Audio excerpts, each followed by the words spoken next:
Oh, I saw something on TV today. They have reportedly found Noah's Ark at the base of Mount Horeb. Is that true?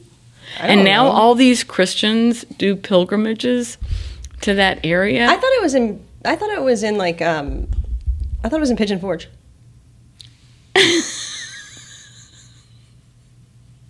Noah's Ark? Yeah. Okay. Is that like straight from the lips of Dolly Parton? Yeah. Okay, well then I believe that. Yeah. WWDPD.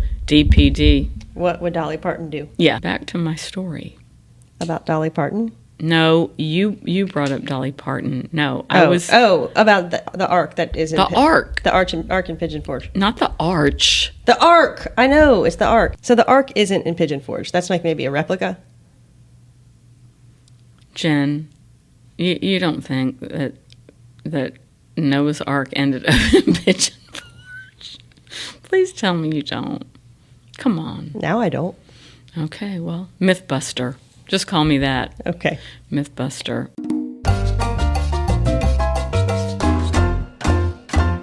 Welcome to Scope. I'm Jen Barker in the studio today with my co-host Karen Tanner, and we're introducing a new segment.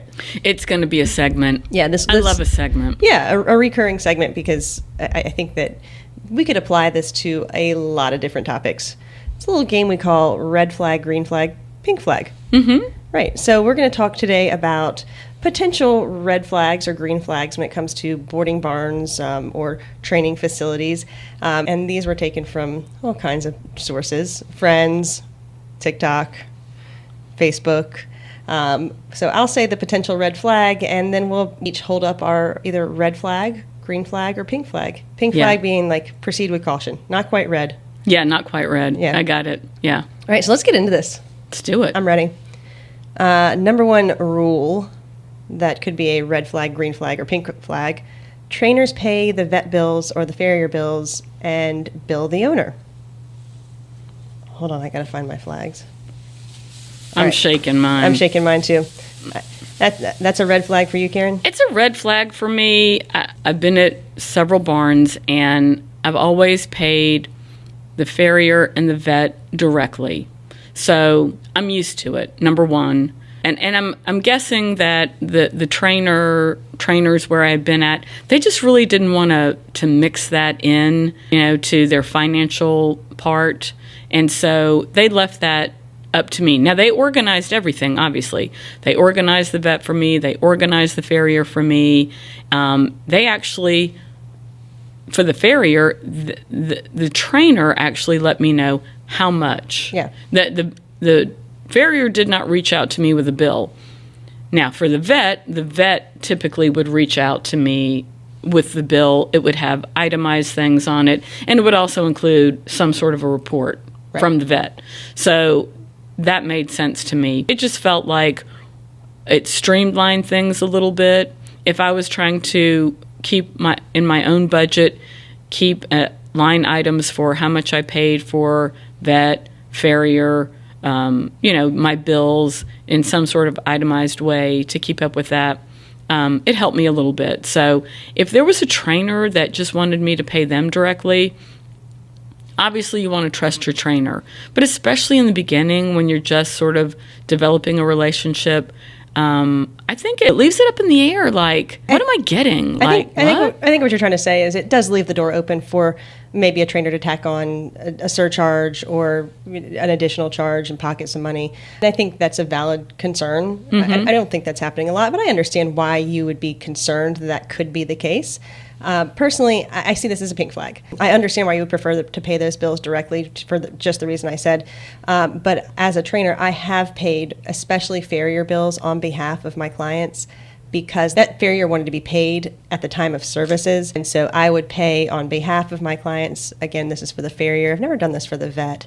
Because I think the billing system is a little bit different. Usually a vet has somebody who's doing their billing. But yeah, so I would pay for the farrier and then bill my clients. I did not add a surcharge.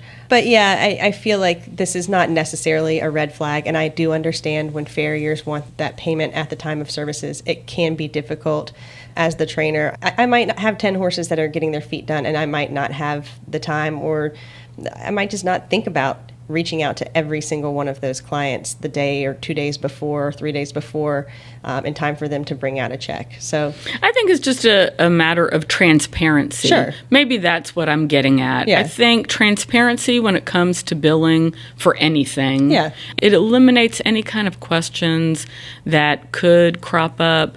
And so from a transparency standpoint, I just see it as it just makes it a whole lot easier for me as a consumer. Honestly, I didn't love paying the farrier on behalf of my clients because if I had a barn full of horses getting shot, it could be a massive check I was writing to cover all those horses. And then I might have to wait 30 days to get that money. So I didn't love doing it, but to keep a good farrier is critical. And if you have a great farrier that you're trying to keep around, you're trying to keep them happy, you're going to do pretty much whatever they say. You'll do some sketchy shit to keep a farrier.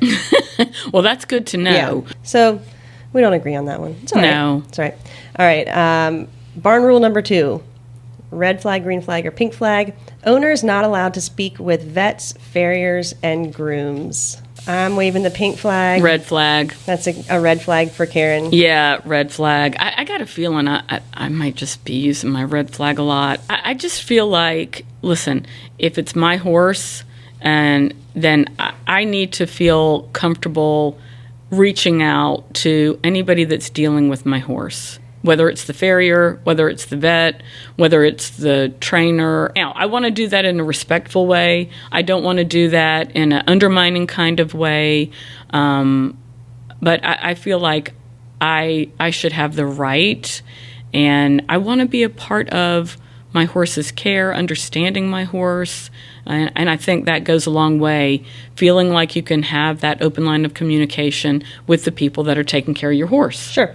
So I actually recently had this conversation with a vet friend of mine. This is a pink flag for me because I do understand no owner wants to be told they're not allowed to speak with these people, the grooms, the farriers, or the vets.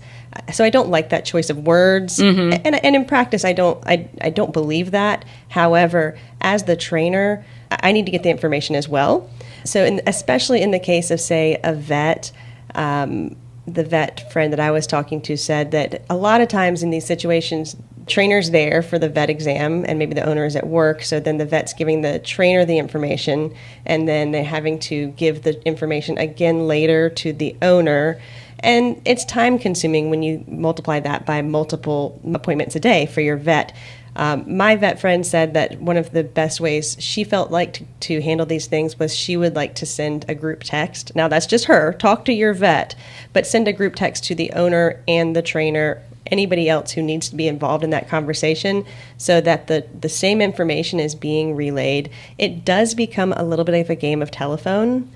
I will say that. And so I think that's a great way to do it. As far as farriers, kind of a similar thing. Usually the trainer is the one that's there with the farrier. I think in that situation, the farrier also doesn't necessarily want to talk to every owner, every trainer. I think there are specific instances where there's specific problems that, yes, maybe multiple conversations might need to happen. But again, a group text may be the way to handle that. As far as grooms go, if the grooms are my employees, I would prefer that information to go through me so that I know what's happening, I know what's being asked, and I can follow up and make sure those things are getting done. Or I can have a conversation with the owner and say, well, let's rethink this, because that could be the case too. I think the real red flag about this rule is the not allowed part. I don't think anybody wants to be told they're not allowed to speak to somebody about their own horse. Yeah, that's exactly it. And it doesn't mean that I will do that. I think it's more of that consistent, clear messaging that is shared with everyone, whether it's via group text, whether it's even just on a whiteboard that you keep at the barn where things are clearly written, instructions, things like that. Right. So that we know everybody is really on the same page. And I think you shared an example with me earlier about some instructions that you had given to an owner of a horse, and then they decided to pass that on to a groom, and actually it got misinterpreted. Right, yeah. Yeah, but I do think you're right. The wording of not allowed to,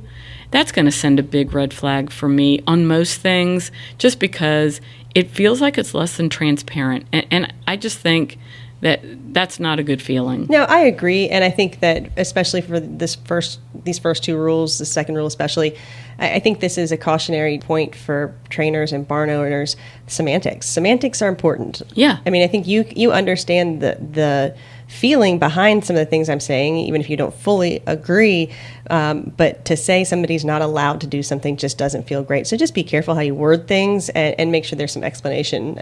That's kind of how I'm interpreting this. Yeah, and I think sometimes, it can be a veil, that lack of communication can be some veil that is in place where owners feel like, wait a second, there might be something happening to my horse that I don't agree with. Right. Some treatment that I don't agree with. You don't want an owner to feel that way, or they're going to end up leaving. Absolutely not. And that's, again, if I say the owner needs to talk to me, it's because I've already gotten the information from the vet. But I do understand that they might like that information directly from the vet. Mm-hmm. Again, I think that's something that as the owner, the trainer, and the vet maybe get together.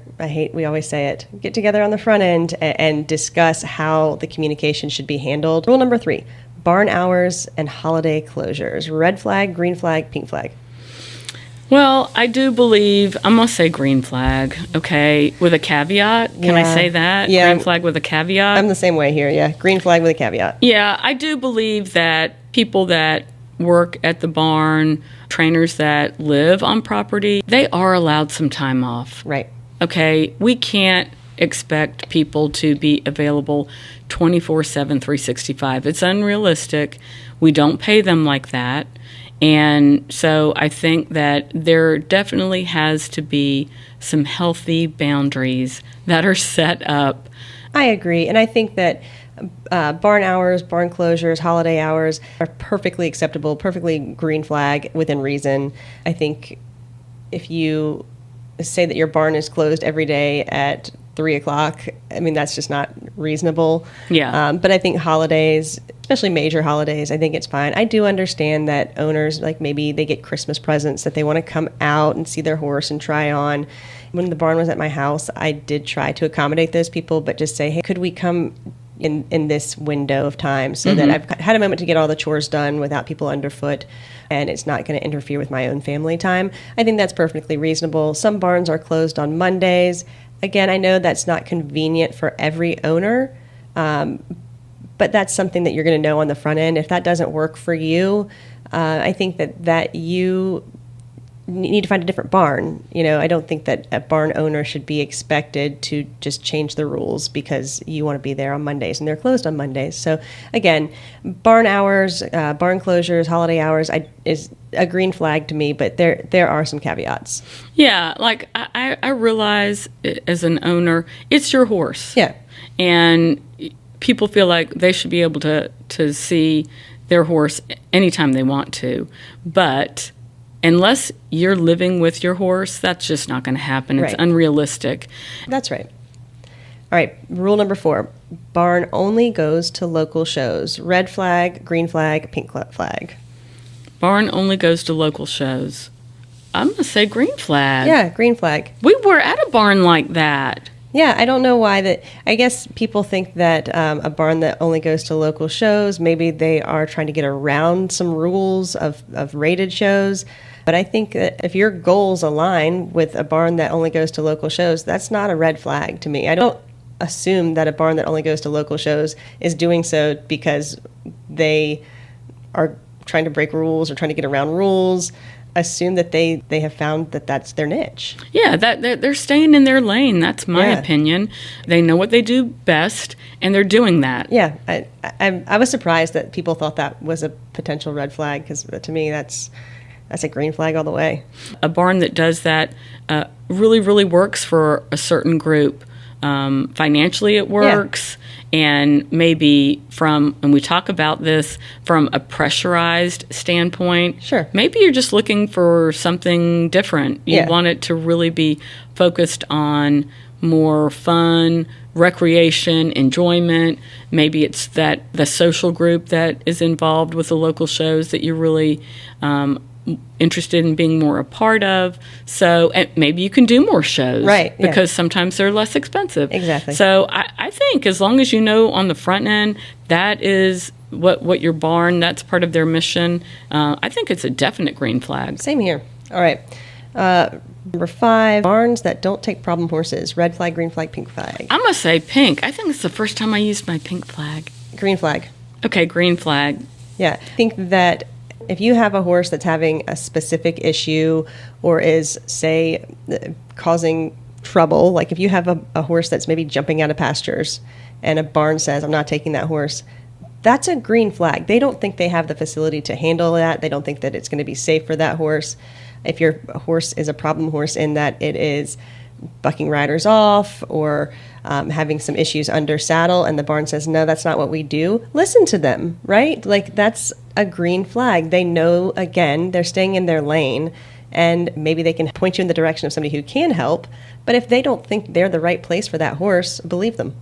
Well, maybe I'm showing my lack of experience or my lack of funding for the sport, but we've really never had a horse that didn't have at least one problem. Well, I mean, I don't know that it was a major problem, but there's just not a perfect horse. They've all got their quirks, and I don't know how you qualify a problem, a quote-unquote problem horse. We've never had one that was just so unruly it was jumping out of pastures. None of them are perfect. They're not machines. But I actually feel like the example I gave of a horse jumping out of a pasture is a pretty appropriate one. I have a friend whose barn is on a busy road, and they had the opportunity to try a horse for a client that did have a history of jumping out of pastures, and they just didn't feel comfortable bringing that horse back to their farm. Yeah, well, I think for me, anytime it's a safety issue, if we're talking about that specific issue, that makes sense to me. I get what you're saying. There can't be a blanket no problem horses rule, but I think a barn is doing the responsible thing by qualifying those potential problems or those problems and saying like this is what we can handle, this is something we can't. If the problem is the horse doesn't change leads, bring it on. If the problem is the horse is an absolute rodeo bronc, then it's not for us. Yeah, I get that. Yeah. I think you have to be a little bit careful because it smacks a little bit of elitism, and I know that that can be part of the sport. Come on. That is a part that I'm not interested in. I am inclusionary more than exclusionary. So, but I know what you're doing here. You're making a TikTok. I'm actually not making a TikTok, but I know our listeners a little bit, and I think they'd be giving me the green flag on my opinion on that one, Jen. All right. Well, they love to give me the red flag. Oh, they do. Yeah, they do. Although I've had my share. Don't worry. That's true. They come from me sometimes. That's true. All right, number 6, extra charges for a specific turnout or extra or different hay or feed. Specific turnout meaning individual turnout or maybe turnout where there's no grass or more grass, that kind of thing. I say green flag. I say pink flag. Okay. But I could go kind of either way. People online said this was a red flag because horses need turnout, horses need hay, horses need grass. These are things that should be understood and included in the boarding charge. I disagree to an extent. Yeah. There are some horses that to keep their weight on, they need more hay, they need specific hay. Hay in particular is a massive expense. Yes, we'd love for the horses to have hay in front of them 24 hours a day. But there are times in order to accomplish that for a specific horse, it takes more hay. And that really should not necessarily come out of the barn owner or the trainer's pocket. No, I don't think so either. Charging extra for certain things that are above and beyond, and it goes back to that initial contact that you have with the barn when you're vetting where you're going to keep your horse. All of those things need to be crystal clear. Individual turnout in a certain paddock, certain times of day, the kind of hay that they're being provided, anything that is above and beyond whatever that standard care is, I do think you need to expect to pay a little bit more for. Exactly. And you made a great point that, yes, you need to understand what the standard care for that barn is. Absolutely. Not necessarily what you think the standard should be, because that does vary. But what the standard care for that barn is, and anything above that, it needs to be discussed on the front end. We always say it. And I don't think it's a red flag if the barn owner comes back and says, yes, you can have more hay, you can have a better turnout, you can have whatever, but it's going to cost a little extra. I think so. I mean, that's just the way the world works. I think so, Okay. yeah. Number 7. Ooh. Locked feed room. When the trainer or the barn owner keeps the feed room locked, green flag for me. I say it's a green flag. Yeah. I don't know. I think it depends on what's in the feed room. If it's feed, it's a feed room. Feed would be in there. Medication. I mean, if you're keeping your own stuff in there, then it's a tack room. Now that, yes. If it's locked, then you should have access. That's right. Through a keypad for that. But if we're talking about things that the horse owner has already contractually agreed with the barn for, I don't think you need access to that. I agree, and I think from a safety standpoint, having a locked feed room is great. The horses can't bust in unless they have thumbs and a key, I guess. They can't bust in if they get loose. So that, to me, it's a safe way to protect the horses. You really shouldn't be allowed to just waltz into the tack room and feed your horse more or tamper with even somebody else's medication. There needs to be some regulation there. Whatever you've agreed upon with the owner, the trainer, as far as what kind of medication, what kind of supplements your horse is getting, once that's settled upon, stay out of the feed room. Yeah, and it all goes back to that trust kind of thing. Yeah. If you're buying expensive supplements and they're being kept in the feed room, you've got to trust that whoever's doing the feeding is using your supplement, using it as directed, recommended, using it only for your horse, right. Those kinds of things. But really, as an owner, you should be able to kind of track that. If you buy a certain amount and you know what the daily dosage is, and it should last a month, and it's only lasting 2 weeks, okay, then that's a red flag. Yeah. But I also think it protects your medications, your supplements, or whatever, from, like, I hate to say this, like, other people in the barn, Yeah. keeps people from saying, oh, I'd like to try this. I mean, not that that's happening, but Yeah. I mean, I think, again, it's a green flag for me across the board. So Yeah, I just think it's just, for me also, it goes back a little bit to safety. I feel like anything that I can sort of link back to safety for the horse, safety for the barn owner. Also, maybe safety for some younger kids. I mean, Could be. People around the barn. There are some medications and things that would be. Yeah, other animals that are at the barn, cats, Yeah. whatever, dogs. Yeah, I get it. Yeah, we agree on this one. Yeah. Not a red flag. No, green flag for us. All right, so that's the last of our red flag, green flag, pink flag. We want to hear from you. Tell us, what do you want our next topic for red flag, green flag, pink flag to be, okay? Yeah, I love that. And I'm just going to say for this segment, I'm giving it the green flag. Me Jen. too, yeah. Yeah. This segment gets a green flag for me Yeah, also. I like and we actually know these aren't flags, so if you want to put that in the comments. Oh, but are they? They're not flags, but we just thought they were so festive and fun. Yeah, we didn't really account for the noise they were going to make. No, so we sorry didn't. about that. If you're listening to just the audio, sorry. Yeah, Sorry about the noise. You got to check out the video. Yeah, that's right. All right. But thanks for joining us on Scope. Don't forget to follow, like, and subscribe, and we will see you next time. See ya.